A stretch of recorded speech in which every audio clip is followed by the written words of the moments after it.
আসসালামু আলাইকুম সবাইকে মোর ছোট্ট পরিবারে স্বাগতম। দেশ এবং দেশের বাইরে থেকে যে যেখান দিয়ে মোর ভিডিওটা দেখতেছেন আশা করছি সবাই ভালো আছেন। মুই আল্লাহর রহমতে ভালো আছি। একজন গৃহিণী হইতে গেলে কি খালি সারাদিন কাম কাইসি করা লাগবে কোন? রান্না বাড়াও তো লাগে। আর ভালো যদি রাঁধতে না পারি তাহলে কিন্তু ভালো গৃহিণী হয়ে ওঠা যায় না। মোরা হয়েছে নিম্ন মধ্যবিত্ত ফ্যামিলি, মোগো কিন্তু রান্না বাড়া এইসব একটু গুন্থা দরকারই আছে। নাইলে কিন্তু সংসারে কারো মন জোগাইয়া চলা যাবে না যদি ভালো রাঁধা না খাওয়াইতে পারি। তাই মোগো বাড়িওয়ালারা হচ্ছে কইলাম না যে আমরা তো মোর আগের ভিডিওতে যারা দেখেন হেরা তো জানেন হেরা গরু পালে, হ্যাঁ গোয়েন্দে খাঁটি গরুর দুধ নিয়ে আই মোরা যে সময় মোগো খাইতে মনে চায়। তা আজকে ভাবছি একটা পুডিং বানামো, অনেক দিন ধরে আছে পুডিং খাইতে মনে চাইতে আছে। তাই লেগে কিন্তু ওই দুধ আনছে আর কি, দুধ হেরা পাতিলে করে মোরে দিয়ে গেছে, মুই আবার সেককে লইছি। এর লেগে কিন্তু মোগো ফ্রিজে থুইয়া খাওয়া লাগে না, যে সময় আর খাইতে মনে চায় নগদ নগদ আনিয়া কইলি দিয়ে দে হেরা আনিয়া মোরা আর কি যে বানাই হইয়ে খাই, আবার নিজেরা খাই যে সময় যেটা আর কি দরকার হয়। তাই এর লেগে ওই যে ডিম 3টা ডিম লইছি, 3টা ডিম দিয়ে গুলো মুই পুডিং বানামু। আর সব কিছুই দুধটা কিন্তু 1 কেজি দুধের মুই হাফ কেজি বানাইছি, হারসিও কম হয়েছে মনে হয়। আর এখানে কিন্তু একটা কর্নফ্লাওয়ার দিয়ে দিছি। আপনি যদি একটা পারফেক্ট পুডিং বানাইতে চান তাহলে কিন্তু কর্নফ্লাওয়ার দেওয়াই লাগবে, নাইলে কিন্তু পুডিংটা ভালো হইবে না। আর ওই যে ওই যেখানে যে বান্ডটা আর কি পুডিংটা বানামো ওইটা কিন্তু ওই যে ক্যারামেল তৈরি করার লগে হয়েছে যে চিনিটারে ভালো করে সুন্দর পানি দিয়ে ই করে লইছি, জাল দিয়ে লইছি, ভালো করে একটা কালার আনিয়ে হাইপ্রোডের মধ্যে সেট হয়ে গেছে। আপু ভাইরা তো জানে, তারপর আর কি যারা নতুন দেখবে এগুলো একটু সুবিধার জন্য কইয়ে দিলাম। এটা কিন্তু একটা রেসিপির জন্য না, এটা মুই বানাইতে আসি মোর ভিডিওতে দেখামো আর কি মুই কি হরি। একটা গৃহিণীর কিন্তু ওই যে কইলাম সারাদিন কাম কাজ বা যাই করি না কেন রান্না বাড়া তো লাগবেই। ভালো রাঁধতে যদি নাই পারতাম তাহলে কিন্তু সংসারে কোনো দামই থাকে না। তা নতুন কোনো আপু ভাইয়েরা যদি দেখতে থাকেন তাহলে কিন্তু একটু সাবস্ক্রাইব করে আমার ভিডিওটার পাশে থাকতে পারেন। আমি কিন্তু সবারই কম বেশি সবারই যার ভিডিও দিই ফুল সাপোর্ট করি। আর লাইক তো অবশ্যই দিয়ে দেবেন, লাইকের কথা কিন্তু এতক্ষণ কই নাই, হবাই কিন্তু লাইকের কথা কইছি। আর ফাইনালি কিন্তু দেখেন মোর কিন্তু পুডিং বানানো হয়ে গেছে। আর এটা বানাইতে বেশি তো আর সময় লাগে না, প্রায় প্রায় 35 ওই সময় টাইম মতন আর কি 35-40 মিনিটের মধ্যে কিন্তু হয়ে যায়। আর এটা কিন্তু মুই রাইতেই বানাইয়া ফ্রিজে থুয়ে দিছি, সেইটা আর কি আমি দেখাইলাম। এটা হচ্ছে বেনহেলে যে মই উঠছি নাস্তা পানি তো বানানি লাগবে। ওই যে কইলাম একজন গৃহিণী হইতে গেলে কিন্তু খালি সারাদিন সংসারে কাম কাজ করলে এই গুণ থাকলে হইবে না, রান্না বাড়ারও কিন্তু গুণ থাকা দরকার আছে। ভালো রাঁধতে যদি না খাওয়াইতে পারি তাহলে কিন্তু সবার মন পাওয়া যায় না। আর এই দেখেন মোর কিন্তু পুডিংটা মাশাআল্লাহ এত সুন্দর হয়েছে দেখতে, মোর তো মনেই চায় না মুই এটা কাটি, কারণ দেখতে এত ভালো লাগতেছে আর পারফেক্ট একটা পুডিং হয়েছে। আর চাইলে কিন্তু আপনারা এভাবে বানাইতে পারেন। আর এই দেখেন দেখতে কত সুন্দর দেখা যায়, খাইতেও মাশাআল্লাহ অনেক মজা হয়েছে। আর এই যে এখন কিন্তু মুই এটা কাটবো, এটা কিন্তু অনেক ছবি টবি তুলে রাখে দিছি। মুই কিন্তু প্রায় এরম বানাই মাঝে মধ্যে। আগে কিন্তু এক সময় দেখা গেছে মোরটা হইতে না নষ্ট হইতে, এখন হয়েছে বানাইতে বানাইতে 8টা হারছে। ওই যে গৃহিণী ওরা কিন্তু অত সোজা না, সব কিছুই কিন্তু একটা আছে।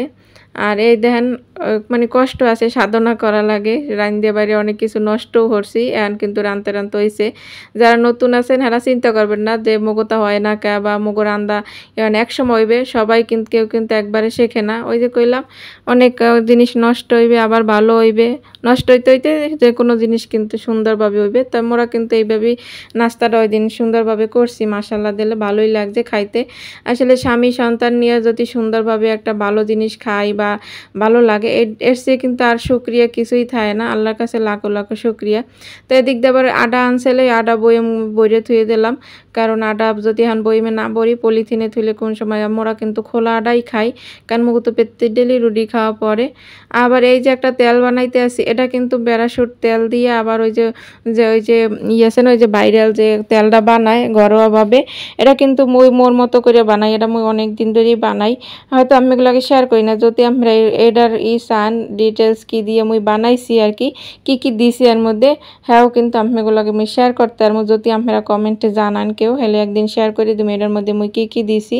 কারণ এটা অনেক উপকার অনেক, কারণ মুই তো নিজেই ব্যবহার করি, অনেক উপকার পাইছে এই তেলটায় মাশাআল্লাহ দিলে।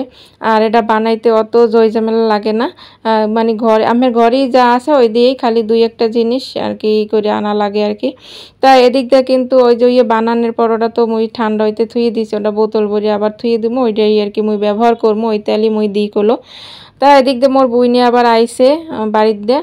ও আওয়ার পরে ও যে ওর কাছে কিন্তু মোর মা আব্বা এই যে আউক মুই যে দেশের যে আউক আছে না, মুই খুবই পছন্দ করি, ইয়ে দিয়ে দেছে। এরপর ওই যে তাল দিয়ে দেছে, মগো গাছে তাল নাই, তাল কলো কিনে দেছে। এরপর আমরাও কলো মগো গাছের না, এও কিন্তু মোর মা বাপে কিনে দেছে। আর এই পেয়ারাগুলো হয়েছে মগো গাছের। আগের ভিডিওতে একটা দেখছিলেন যে বস্তা ভরে ভরে দেছে, এফির কিন্তু আবার মোর বই নিয়ে আবার লইয়েছে গাছের লেবু, দেন পাইকে গেছে। আর এগুলা কিন্তু দেশ বাড়ি মগো গাছেরই। আর খালি ওই যে আখ আর তাল আমরা এই খালি কিনে দেছে, আমরা গাছ মগো নাই কিন্তু কিনে দেছে। দেশবাড়ি কিনে খাইলেও কিন্তু ওটা কিন্তু একটা ভালো জিনিস পাওয়া যায়। তো ওইগুলো সব সুন্দর মতো হাঁড়ি টেড়ি রাখছি। এদিক দিয়েছে সন্ধ্যার নাস্তা, ওই যে কইলাম রান্না বাড়া তো লাগবেই ভালো খাইতে গেলে। আবার এই যে পাস্তা লুডুস একসাথে রান্ধে মুই খাই পেরাই, মোর দ্বারা এটা কিন্তু অনেক মজা লাগে। একটু পেঁয়াজ ভাজিয়া পাস্তাগুলো একটু সেদ্ধ করে লইছি, আর লুডুসটাও দিয়ে দিছি। এলাকে এবার ডিম ডুম দিয়ে আবার ওই যে গাজর টাজর দিয়ে দিব সব এক লাগে। একটু মজা করে যদি রাঁধতে যাই তাহলে কিন্তু অনেক কিছু দিয়েই রান্না লাগে। আর মোর আপু ভাইয়ারা এত সুন্দর সুন্দর কমেন্ট করেন, আমি গো কমেন্টের জোরেই কিন্তু মুই আর একটা ভিডিও বানানোর খুবই উৎসাহ পাই। শরীর যতই খারাপ থাকুক এরপর কিন্তু একটু ভিডিও বানাইতে লই, যে আপু ভাইয়ারা একটু দেখবে, মোর সুন্দর সুন্দর কমেন্ট করবে, এইতে কিন্তু মুই অনেক খুশি আপু ভাইয়ারা। তা ফাইনাল কিন্তু মোর লুডুস রান্না প্রায় শেষ পর্যায়ে এতে দেখতেছেন। এই মশলাটা দিলে না লুডুসের আর কি মুই মনে করি লুডুসের স্বাদটা একটু বেশি লাগে, এর লেগে কিন্তু এই মশলাটা কিন্তু মুই প্রায় লুডুসের রান্নার সময় মুই দিয়ে থাই, মদ্দার খাইতে কিন্তু বেশ ভালোই লাগে। আর এখন ফাইনালি কিন্তু সুন্দর করে লাড়া চাড়া দিয়ে একটু ভাজা ভাজা করিয়া এবার খামু। আমি কিন্তু পাস্তা লুডুস এক লাগে মিশাইয়ে রাঁধতে মোরদার বেশি ভালো লাগে, হুদা পাস্তা মোরদার ভালো লাগে না, লুডুসের লাগে দিলে হেলে ভালো লাগে। ওরে আবার সয়া সস আনলে হ্যাও দিয়ে দিলাম, কারণ যেহেতু আনলে এইকালে দিয়ে দিলাম, না থাকলে হ্যাও দিতাম না। সিম্পলভাবে যে কোনো জিনিস রাঁধলে কিন্তু বেশি মজা লাগে আর কি, বেশি একালে গাঢ় করে ময় মশলা দিলে কিন্তু অতগুলো মজা লাগে না।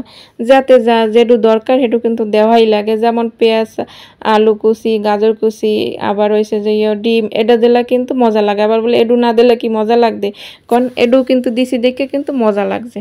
তো ফাইনালি কিন্তু এটা আমার সন্ধ্যার নাস্তা এই যে আনি হাজির করলাম। ততক্ষণ ধরে যারা মোর ভিডিওটা দেখছেন হ্যাঁ তো অসংখ্য ধন্যবাদ। সবাই ভালো থাকবেন, সুস্থ থাকবেন। আল্লাহ হাফেজ, আসসালামু আলাইকুম।